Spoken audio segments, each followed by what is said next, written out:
So hi, and welcome to day 2 of our 21 day of green living. It's also green in terms of prosperity and abundance, but definitely heal our planet green. Okay, we're going to get started. 1 second.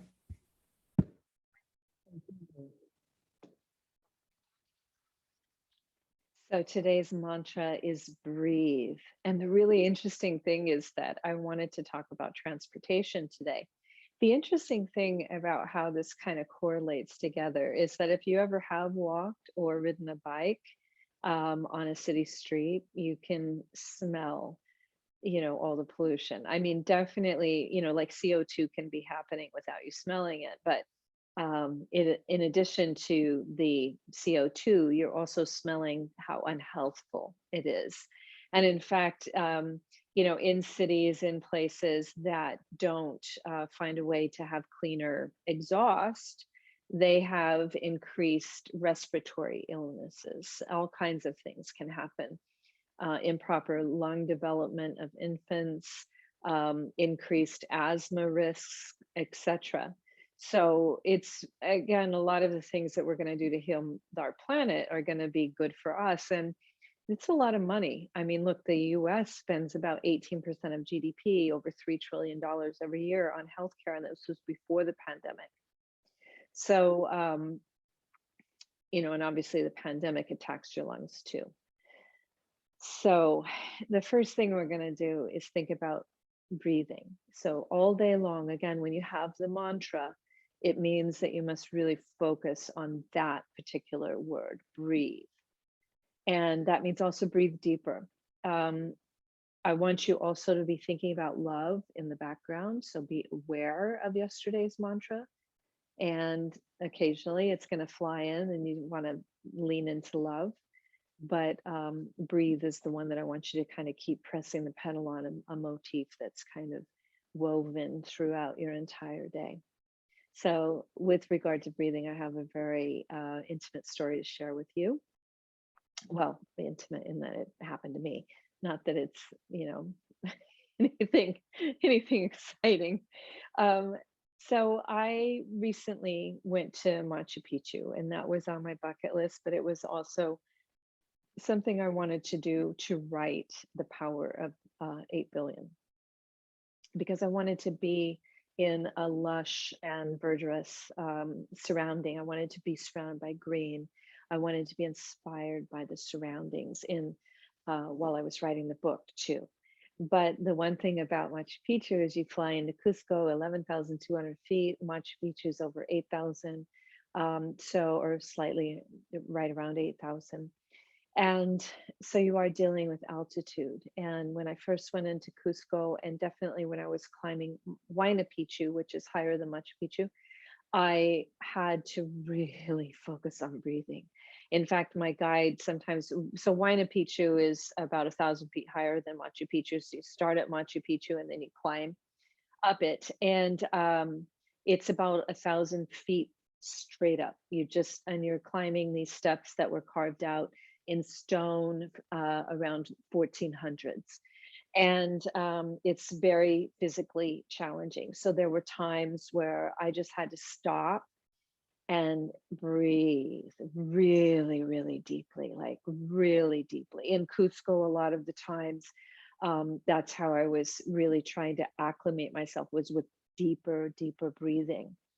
And you come away from that more aware of how shallow our breathing really is. But the deeper you breathe, the more that your cells can be oxygenated, which means even your brain cells, right? You can think more clearly with deeper breathing.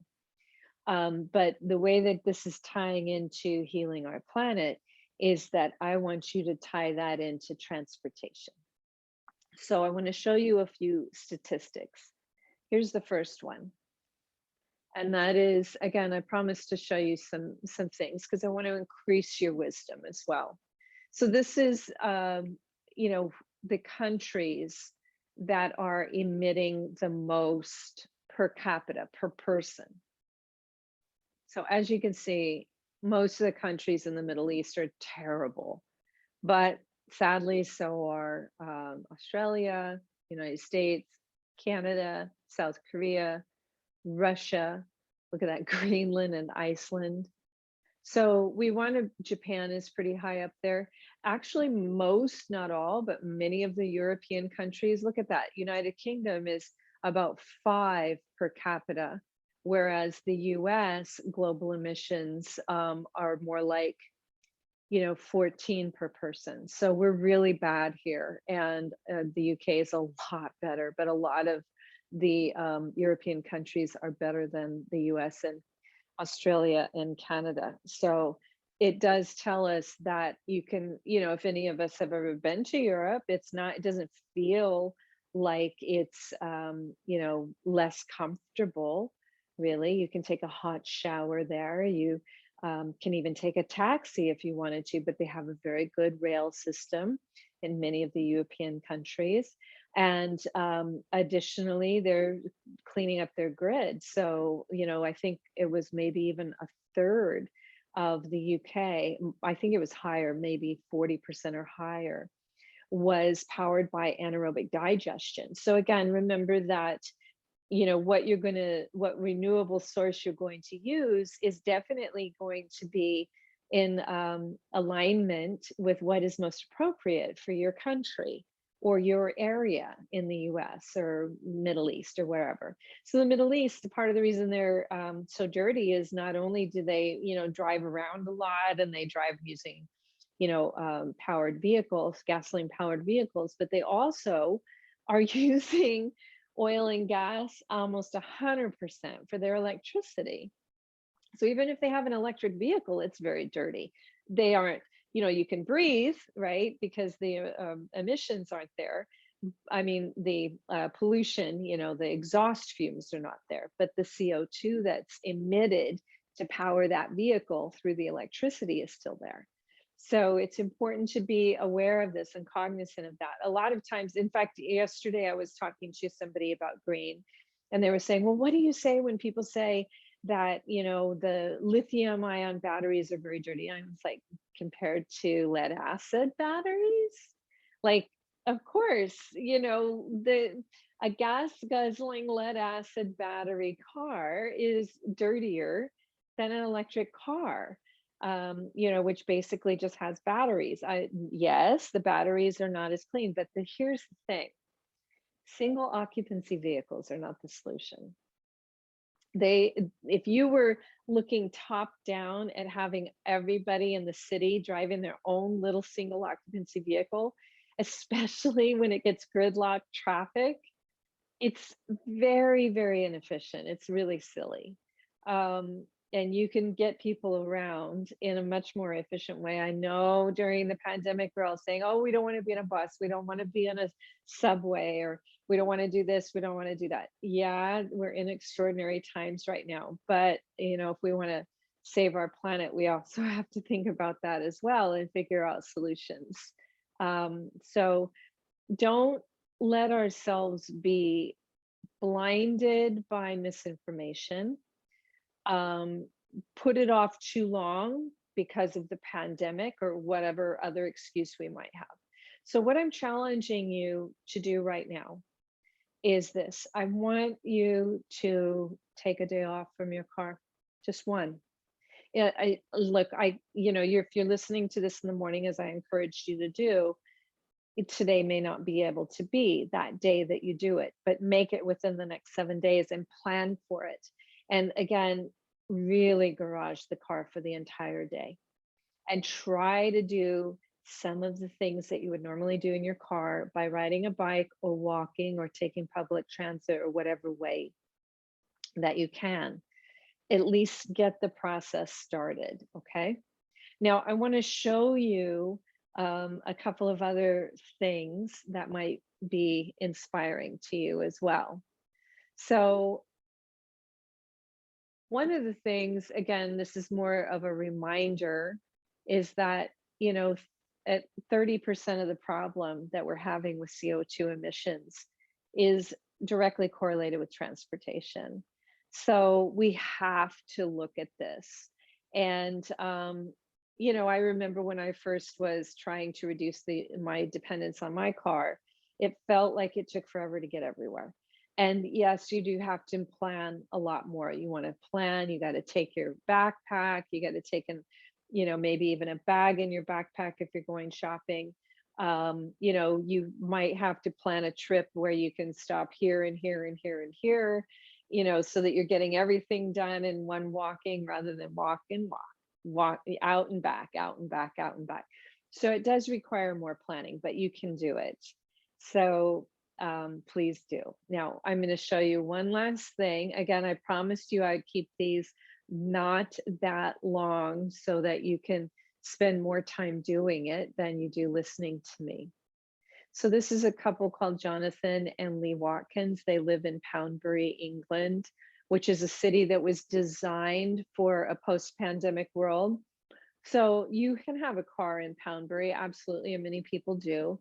But the interior, it's easier to get around on bike and by walking. Everything is walking distance. So you can go get your groceries, you can go have a cup of coffee or a cup of tea, you can go to the local pub, whatever. It's not that hard to get there by walking. And even if you live in a big city, many big cities have smaller neighborhoods that can be very similar to that. So it is absolutely possible, no matter what your setting is. I mean, if you're rural and you're on a farm and you live very far from the city, that's a different story. And in fact, the interesting statistic is that the most energy conscious or eco-conscious and green suburbanite is going to have a much higher CO2 footprint than even somebody who's not that conscious is living in the city. And a lot of that has to do with transportation. So back to Poundbury and Lee and Jonathan, is these two have about a 12-mile or longer commute each way, and they ride their bikes. Look at how fit they are. Isn't that amazing? And this is in England. So England's not known for its moderate weather. I mean, they even sometimes will ride in the rain. Now, they think it's fun. When I talked to Lee, she said, look, you're listening to the birds, you're watching the butterflies. It's such a different experience than driving, right? But and they do it, they can afford to sit in their gas guzzler. They do it for health reasons and for the health of the planet reasons. And in fact, they moved to Poundbury so that they would have an easier time commuting by bike to work. So that was a conscious choice by them. And that may be something that happens for you as well, where you have a conscious choice of making a different choice of where you're going to live, or transforming where you live. So a lot of places people say, well, I'm not going to ride a bike, it's just not safe. And when I first started riding a bike in Santa Monica, there weren't any bike lanes. It wasn't safe. And they told, it was illegal to ride your bike on the sidewalk, and they gave you tickets for it. So yeah, we have to come together to do these things. And again, I'm not just saying this to promote the power of 8 billion. It's that, if I'm going to keep these to 10 minutes, I do have to give you additional information elsewhere. But one of the other, so yes, there's a lot more information that's going to be in the book. And it's going to cost you $10 or something for the ebook. So it's not even like it's going to be expensive. But back to Lee and Jonathan is that, she told me that when she was driving, she had actually gained weight and she just wasn't happy with it.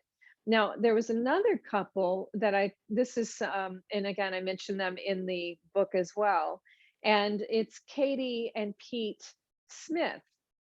Now, those two, they do live in Poundbury, but they used to drive to a place called Poole. And it wasn't that far away, but because of the traffic and the way the country roads are in England, it would take them about an hour a day, most of the time. They actually were involved in a very bad car accident one rainy night, and they still have a little PTSD about it.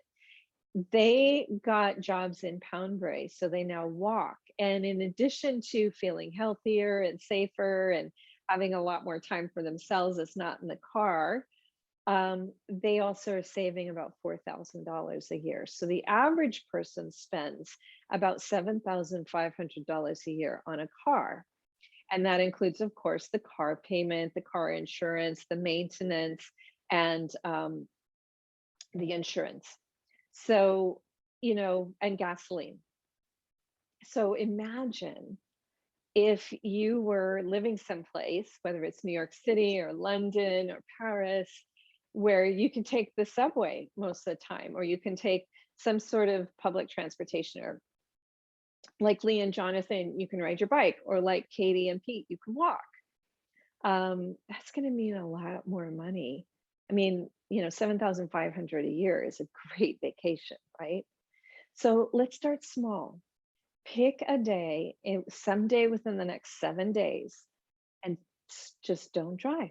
Don't drive that day, but have some things that you can do locally, and think about every way that you might make that more permanent in your life, and breathe. So the mantra is breathe. And every time you think of it, take a bigger, deeper, longer breath. Breathe. And also understand that part of the problem with too much CO2 and climate change, global warming, and all of the sad events that are happening are because our atmosphere, the way our world breathes, has too much CO2. In fact, that's also why our oceans are losing coral and fish. So it's all got to do with us breathing more deeply and more consciously, and activating our brain power in our cells, and understanding that we need to get the environment and our atmosphere breathing more healthfully, not with so much CO2. Okay, so we'll see you tomorrow for day 3. Thank you for sticking with this. Thank you for being brave enough to try one day without your car. I usually spend about 10 months without a car. And again, that might mean that most of the month I go without a car, and one day or 2 days I'll rent one, or that I have, 5 months in a city where I don't need a car at all, and I rent a car for a month to go visit someone in a place where it's going to be too hard not to have a car, even if I try to reduce my usage a massive amount, like even in like if I go visit, my relatives in their small town, and I have a car, and maybe even just to drive in, but also to feel like I have it. I'll try to take my walks in the morning for my health, or walk to meet them at a restaurant. I try not to take the car everywhere, okay? Anyway, but it all starts with that day challenge, which started with me, and back in 2010. I'll tell you about that in another day of our session. And have a wonderful day. Breathe deeply, help the atmosphere breathe better.